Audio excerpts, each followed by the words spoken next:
자, 가데스 바나에서 이제 멈췄습니다. 그리고 이 가데스에서 그들은 계속해서 뺑글뺑글 돌기 시작합니다. 그래서 어떠한 학자들마다 이 가데스에서 어떻게 뺑글 돌았는지에 대한 여러 가지 의견들이 다 달라요. 근데 문제는요, 그때에도 여기까지 왔음에도 그들의 불평은 끝나지 않았다는 거예요. 이번에는 새로운 종류의 불평이 시작됩니다. 바로 그것이 어떤 거냐면 모세에 대한 이스라엘의 아들 고라의 반역이었어요. 고라는요, 레위인이었습니다. 다시 말하면 레위인은요, 회막에서 일한 일을 합니다. 다만 성소에는 못 들어가요. 다시 말하면 이 이스라엘 백성들이 하나님께 예물을 바치고 제사를 지내는 모든 일들을 돕습니다. 제사장의 권위 아래 있는 거예요. 근데 그가 아론에게 불만을 갖는 거예요. 근데 그뿐 아니라 르우벤 지파의 지도자급 3명이 같이 붙습니다. 그리고 거기에 또 지도자급 250명이 같이 붙어요.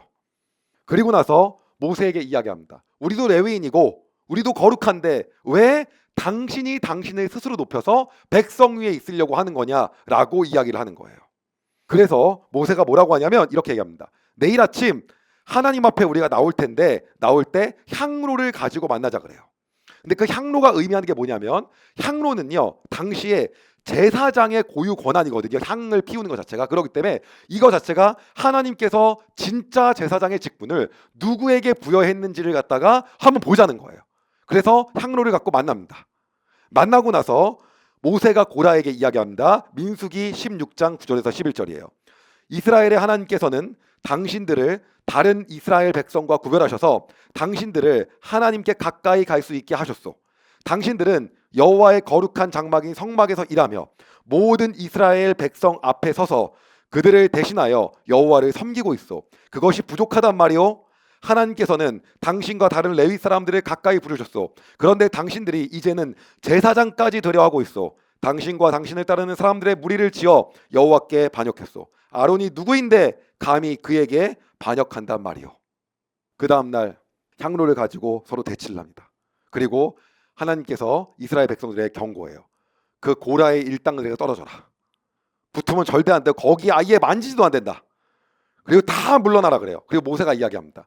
저 일당들이 죽을 건데 여러분이 아는 방식으로 죽게 된다면 그냥 저들은 우연의 일치로 죽게 된 거지만 하나님이 새로운 일을 하셔서 저들을 죽고 가만두지 않는다고 한다면 그거는 하나님께서 하신 거다 라고 선포를 딱 합니다. 그리고 어떤 일이 발생하냐면 땅이 갈라지는데요. 성경에서 묘사하는 것은요, 마치 괴물이 입을 열어서요 그들을 삼키는 것처럼 땅이 갈라졌다고 합니다. 그리고 한 방에 다 죽어요. 근데 문제가 생겼어요. 그뿐 아니라 이 비명 소리를 듣고 다들 도망치고 난리 났는데 250명 동조했던 사람들도 불이 내려와서 다 죽어버려요. 그런데 문제는 여기서 끝나는 게 아니었어요. 이스라엘 백성들 중에서도 딱 들어보니까 고라의 말이 맞다고 생각하는 사람들이 있었던 거예요. 저 말이 일리가 있는데. 근데 하나님은 어떤 분이세요? 중심을 보는 분이에요. 우리의 행위보다 더 중요한 게 여러분 중심이란 말이에요. 행위가 어떠한 동기에서 되냐는 거죠. 그래서 중심을 보시는 분이기 때문에 그들이 반응하는 걸 딱 봅니다. 그리고 그들의 상태를 봐요. 그런데 하나님이 여기서 그렇게 하지 못하도록 쐐기를 박으세요. 뭐라고 하냐면 250명이 향로를 다 갖고 왔거든요. 근데 그 향로를 다 두들겨 펴게 합니다. 다 두들겨 펴게 해서 걔를 어떻게 하냐면요, 제단 있잖아요. 제물 바치는 제단에 덮개로 쓰게 해요. 왜 그러냐면요, 이유가 있습니다. 이렇게 하신 이유는요, 성경에 기록되어 있는데 민수기 16장 40절입니다. 이렇게 두들겨 펴서 제단을 덮는 향로는 이스라엘 백성에게 이 사건을 기억나게 하는 물건이 되었습니다. 곧 아론의 자손이 아닌 다른 사람들은 여호와 앞에서 향을 피우러 나올 수 없다는 것을 기억시켜 주어 고라와 그를 따르는 사람들처럼 죽지 않게 하려는 것입니다. 엘르아살은 여호와께서 모세를 통하여 명령하신 대로 했습니다. 그래서 이 일을 잊게 합니다. 그런데 문제는 백성들이 여전히 남아있는 거예요. 불만인 거예요. 모세, 아론, 니네 때문에 250명이 죽었다. 근데 그들 여호와의 백성이다. 왜냐? 그들 마음에는 고라의 말이 옳은 것 같은 거예요. 그 마음이 있는 거예요. 그래서요, 하나님이 얼마나 화가 나냐면 그걸 보고요, 순식간에 그들을 다 죽입니다. 근데 그들이 몇 명이냐면 14,700명이에요. 인구조사할 때 1차하고 2차 다르잖아요. 이게 줄어든 거 늘어난 게 다 포함된 거예요. 불만이 있었던 지파들, 아니었던 지파, 순종했던 지파가 다 이 안에 포함되어 있는 거예요. 그대로 나타나요. 하나님 공짜가 없으신 분이에요. 이스라엘은 모든 지파들한테 이제 명령이 떨어졌어요. 하나님이 정말 쐐기를 박아야겠다. 이렇게 권위 체제가 무너져선 아무것도 안 되겠다. 그래서 어떻게 하냐면 지팡이를 다 갖고 오게 합니다. 그래서 12지파에게 다 갖고 오고요. 레위 지파도 갖고 오라는데 레위는 아론의 지팡이로 대신해요. 그리고 아론 거라고 써놓으라고 합니다. 그리고 다들 누구 거 해서 갖고 옵니다. 그리고 그거를 언약궤 앞에다 딱 놔요. 그리고 하나님께서 뭐라고 하냐면요, 이것을 갖고 오는데 하나님이 택한 지파는요 거기서 싹이 날 거라고 얘기합니다. 그리고 그 다음날 모세가 언약궤 앞에 가요. 그리고 지팡이들을 하나하나 봅니다. 근데 기가 막힌 일이 일어났어요. 바로 어떤 거냐면 아론 것만요 싹이 났어요. 싹이 하나 꽃까지 피었어요. 그리고 성경에는요 감복숭아 열매까지 맺었다고 얘기합니다. 하나님이 선택한 건 아론이다. 너네 더 이상 개기면 안 된다라는 걸 정확하게 이야기하신 거예요. 그리고 전적인 권위로 이 고라 사건 이후에 하나님께서 말씀을 하신 거예요. 여러분 아시겠지만 나중에 이 언약궤를 들고 갈 때 언약궤 안에 뭐가 있습니까? 십계명이죠. 십계명 뭡니까? 너와 내가 결혼했다. 우리 언약을 맺었다. 그러는 다음 뭡니까? 아론의 이 쌍난 지팡이가 있죠. 이게 바로 쌍난 지팡이가 내가 권위를 부여한 건 아론 계열의 제사장이다. 그리고 뭐 있습니까? 만나 있죠. 만나는 뭘 의미하는 겁니까? 광야 40년 동안 내가 너희를 먹였다. 그래서 이거를 갖고 다니는 거예요. 언약궤 안에 그 세 가지가 들어가 있습니다. 그리고 하나님은 그 이후에요. 제사장과 레위 사람의 권위 그리고 그들이 해야 될 일, 하지 말아야 될 일을 한 번 더 언급합니다. 왜냐하면 이 권위 체계에 대한 훈련을 다시 한번 완벽하게 시키는 거예요. 그래서 뭐라고 딱 얘기하면요. 제사장은 성소에 들어갈 수 있는데 레위인은 안 된다. 그래서 레위인은 성막까지 일하는 거지 성소는 절대 못 들어간다. 라고 딱 얘기하면서 다시 말하면 뭐냐면 아론의 권위가 레위보다 더 위다. 라고 딱 얘기하는 거예요. 그리고 이스라엘 백성은 거기도 못 들어가고 그래서 이거를 딱 이야기를 하고요. 그런 다음에 어떤 얘기를 하시냐면 이 말씀을 하세요.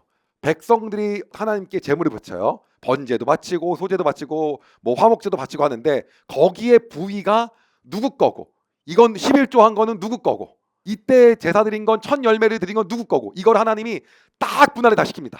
그래서 그걸 하는 이유가 뭐냐 여기 나오는 이유가 뭐냐면요. 아론 계열을 내가 특별히 사랑한다는 거죠. 그리고 그 다음 레위 그 다음 이스라엘 백성이라는 걸 딱 보여주는 거예요. 하나님이요. 여러분 착각하지 말아야 될 게 뭐냐면 질서의 하나님이세요. 그래서 이 부분에 대한 걸 정리를 했어요. 이걸 저희가 다음 영상에서 한번 그 부분에 대한 걸 인생에서 처음이자 마지막으로 한번 정리하고 갈 겁니다.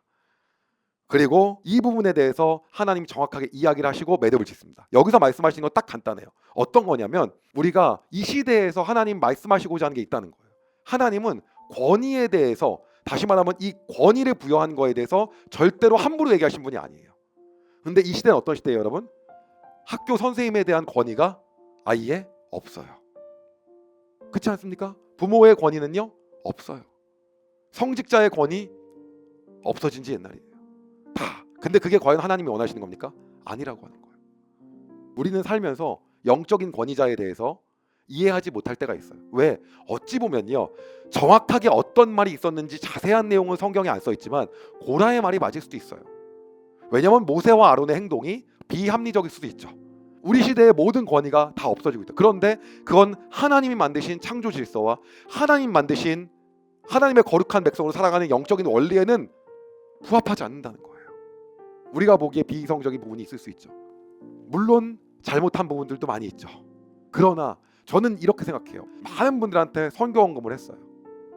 그런데 얘기할 때마다 많은 사람들이 저에게 이런 얘기를 해요. 근데 그거 제대로 쓸지 안 쓸지 걱정 안 돼? 그거 그렇게 보내면 정말 제대로 사용할지 염려 안 돼? 근데 어느 날 하나님이 저에게 그렇게 말씀하시는 거예요. 그거는 네가 신경 쓰지 마라.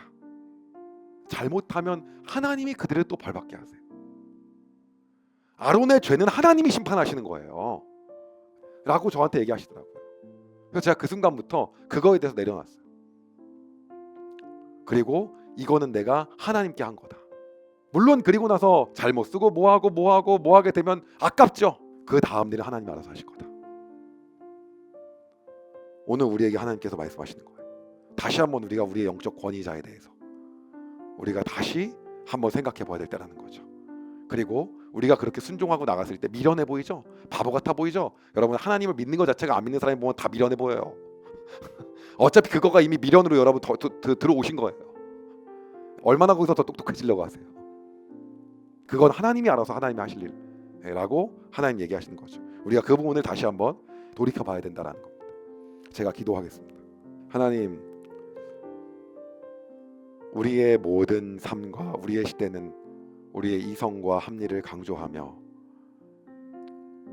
이것이 옳다 저것이 옳다라는 걸 이야기하고 단 1cm라도 옳지 않은 것이 있다고 한다면 거기에 목소리를 내라고 하는 것이 지금 우리의 시대이고 사회입니다.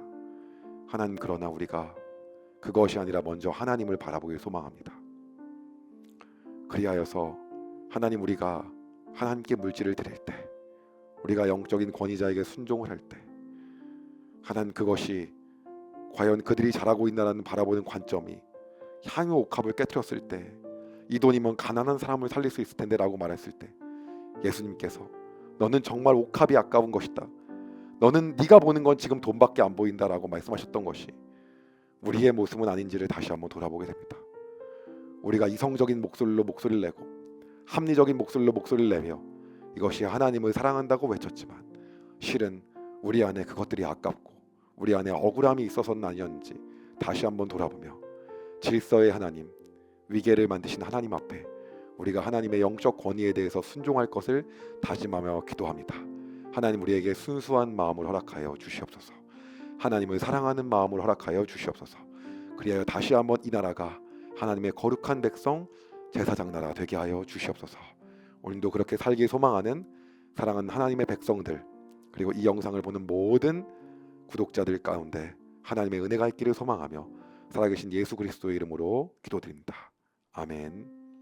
여러분, 영상 도움이 되셨다면 구독과 좋아요, 알림 설정까지 꼭 부탁드립니다.